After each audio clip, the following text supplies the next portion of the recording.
Hello বন্ধুরা, এই দেখুন ছেলেগুলো এখন কেমন কাজ করছে দেখুন। আমাদের ওয়াটারপ্রুফিংয়ের কাজ শুরু হয়ে গেছে। এটা একটা মেডিকেল কলেজ, ছাতারপুর মেডিকেল কলেজ, নতুন মেডিকেল কলেজ এটা হচ্ছে এখনও চলছে, কাজই চলছে। এটা অ্যাডমিন বিল্ডিং, এই পুরোটাই অ্যাডমিন বিল্ডিংই আছে। এখানে আমাদের আগে শুরু করা হয়েছে। বিল্ডিংটা আপনাদের দেখাবো। আমরা এই পার্ট আগে অ্যাডমিন থেকেই শুরু করেই যাচ্ছি। এটা দেখুন অ্যাডমিনটাই পুরোটা দেখুন, এটা পুরোটাই অ্যাডমিন আছে। এখনও সিভিলের কাজও চলছে, যেগুলো কমপ্লিট আছে ছাদ সেগুলো আমরা কাজ শুরু করে দিয়েছি। এখন দেখছেন এখনও সিভিলের কাজই চলছে।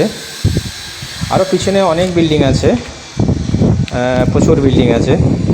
বয়েজ হোস্টেল থেকে শুরু করে গার্লস হোস্টেল, শপিং মল, দিন বাংলা, সাব স্টেশন থেকে বহুত প্রচুর বিল্ডিং আছে। সব ক্যামেরায় আমি আনতে পারছি না, যতটা আছে আমি দেখাচ্ছি আপনাদের। এখানে প্রচণ্ড গরম, অত্যাধিক গরম আছে। কেন এখানে এই শুকনা পাহাড় আছে তো, আর পুরো চারদিকে পাহাড়, এরই জন্যে প্রচণ্ড গরম। এখানে টেম্পারেচারও প্রচুর হাই, 48, 49 এরকমই চলে যায়। ঠিক আছে বন্ধুরা, এই অবধি, আবার দেখা হবে।